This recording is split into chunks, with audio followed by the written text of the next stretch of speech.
The players that will deliver Premier League glory for Manchester City next season. Just stick around because I'm going to tell you who they're going to be. Welcome back to the City Ramble, leading the conversation in the world of Manchester City. If you are new around here, we're trying to make it to 5,000 subscribers before the start of the Premier League season. So make sure to hit that subscribe button. Also, if you want to join the City Ramble Discord, it's like a big Man City group chat. I've said it in a few videos by now. The link for that is in the description as well. Hit the like button whilst you're down there. But those City players who, if City are champions of England once again next season, who are we going to look back on and say that was the reason why? And a bit of a caveat, I'm not going for the big names. I'm not going for Erling Haaland, because obviously Erling Haaland will need a big season if City are going to win the league. You know, Phil Foden, someone like that. I'm going those under the radar players, the ones that we look back on and go, they were somewhat underrated this season, or they sort of came to the fore. They had a breakout season, so to speak. And we're kicking it off with a player who I am investing big stocks in this season. I'm investing big money because I reckon they're going to have possibly, like, I'm not saying this is going to happen, but I'm saying I wouldn't be surprised if they're in a Player of the Year conversation next season. That's Jeremy Doku. Now, I know Jeremy Doku is a divisive player, and trust me, over his, 2023, 24, 24, 25, 2 seasons at Manchester City, I have at times had plenty of criticisms about him. For me, in his earlier days as a City player, he was like the definition of saying a lot without saying anything. You know, he'd do all the dribbles, he'd get past the players, but he'd get into the 18-yard box, and let's face it, a lot of the time, the final product, either a cross or a shot, was poor. There would be moments where he'd pull it off and he'd score a world, and you'd be like, oh my God, why can't you do this every single week? However, I'd say in the last 2 months maybe of the season, as well as the Club World Cup as well. Now, obviously, City didn't make it as far as they wanted to. That was a disappointment, but hey, there was signs of improvement, I thought, from Jeremy Doku, where I'm going, this guy seems to have matured a little bit. This guy seems to have sort of stepped out of his own shadow. He is making those right decisions that people wanted him to make. And he is looking like a little bit more of a deadly forward, you know, because he would have those moments. That game against Bournemouth in his first season, where did he get 5 goals and assist contributions, something like that. You know, there was a goal against Fulham last season in the 24-25 campaign, an absolute worldie. You know, he's always going to be dangerous. It's just about when he gets into a position where he can be effective, he makes the right decision. And I really do feel like he's growing into that. And I'm excited to see him, mainly because I can't spoil it too much. In fact, no, let's segue into it. The second player who I think, if City are going to win the Premier League title next season, will play a massive role in it and will be one of City's stars in that campaign, is actually Rayan Aït-Nouri, who's the first of, I think, 2 new signings on this list. I've gone for 4 overall, as the title will obviously tell you. But Rayan Aït-Nouri and Jeremy Doku, for me, work hand in hand because I can see those two striking up a really strong relationship. I've said it on a video when Rayan Aït-Nouri joined City, sort of the immediate reaction. I feel like he's going to be a really good player, a fantastic player for City, because he adds another body into that sort of left-hand side channel, which has become clogged up. You know, even going back to when Jack Grealish played there, and it's ironic because had Rayan Aït-Nouri arrived 2 years earlier, we might have got an unbelievable Jack Grealish, because, again, he'd have been occupying spaces. It's the same concept with Jeremy Doku, by the way. Instead of doubling up on a player, on an attacker, on a winger, Rayan Aït-Nouri is going to occupy space. He's going to occupy defenders. And he is, as we've seen in the Club World Cup, he's got an incredible cross on him. He's really technical. He has got the ability to provide goals and assists. We've seen that for Wolves over the last couple of years since he's been playing there. So I feel like, while individually both Doku and Rayan Aït-Nouri are going to have a fantastic relationship together, individually they're going to have fantastic seasons, I feel like together they're going to really get the best out of each other. They seem like 2 players who are really suited. I'm not saying that they'll be playing with each other every single week. You know, there'll be times where maybe Savinho plays on that left-hand side, or maybe Nathan Ake or Josko Gvardiol or Nico O'Reilly's at left-back. But just in those big matches for City, if, fingers crossed, we are going to be speaking about a title challenge, I think it's going to be those two who work to devastating effect.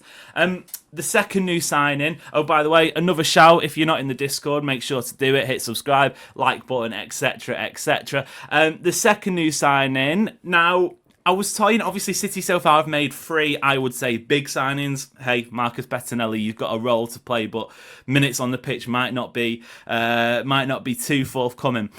I'm going to say Tijjani Reijnders is my pick for this video. Now, that's not to say that Ryan Shirky isn't going to have a massive season for City. And if he is playing every single week and he's providing the goods, I'm not going to be surprised. I cannot wait to watch him. I think he's an exciting talent, a fantastic talent. He's going to be great at City.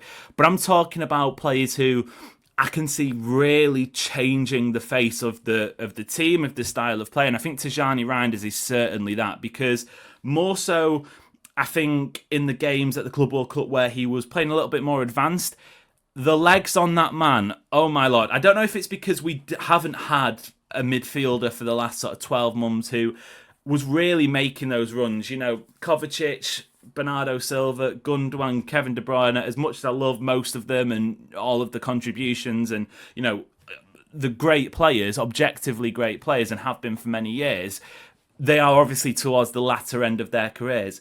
City have gone out and got Tijjani Reijnders, who was the best midfielder in Serie A last season for AC Milan. A bad AC Milan team, let's face it, they weren't good at all, but he really stood out. They've gone and got him at the peak of his powers, I feel like. That's not necessarily saying he's not going to get better, but he's approaching those years where he is plug and play. He's ready to go. And I just feel like that energy he's going to bring in midfield is going to be paramount for City, whatever they do. Like, it might not be a Premier League title. It could be a deep run in the Champions League. It might not be any of those things, but whatever City do in next season, 25, 26, whatever you want to call it, I feel like he's going to be crucial to it just because of the energy. Obviously, he's great on the ball as well. He's another player who's got an eye for goal.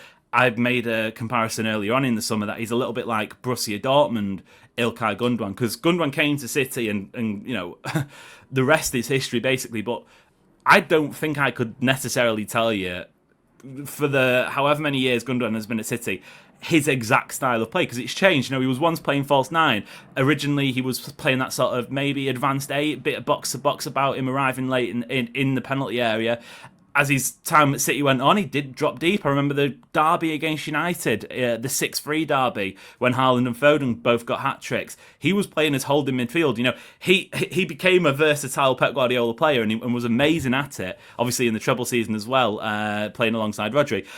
But when you watched Ilkay Gundogan at Borussia Dortmund, that's the kind of vibes I'm getting from Tijjani Reijnders right now. Maybe Guardiola moulds him into something different, I don't know. But I just feel like if City are going to do something worthwhile next season, he's going to play a big part of it. Again, not discounting Ryan Shirky. He could easily have made this list, but I've got to pick 4 players.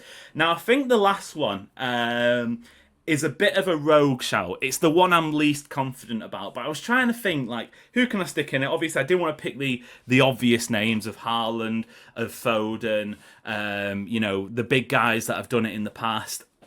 I wanted somebody maybe a little bit left field, and I've gone for Matheus Nunes. Now, hear me out, because I appreciate Matheus Nunes could very much be sold between now and the start of, the end of the transfer deadline.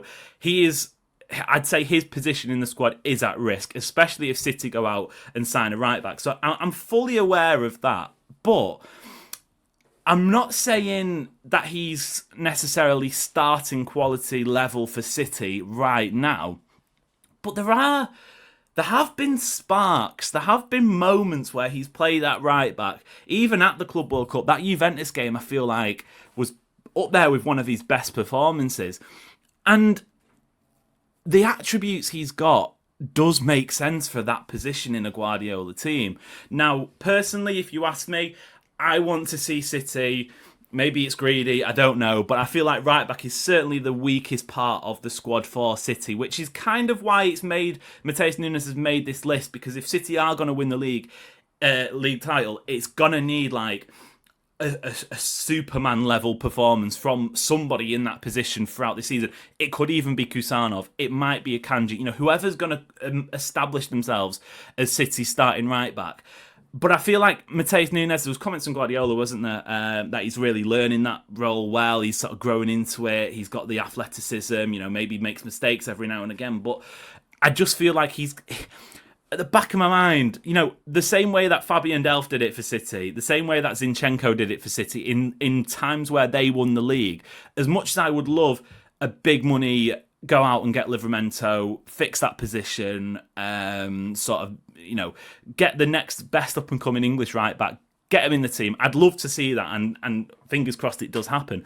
But if it doesn't, and even if it does, I still feel like Matheus Nunes has got a role to play, because he's gonna get minutes in the Champions League games where it's not necessarily, like the early league phase matches or the cup matches or the rotating. He's gonna pick up minutes.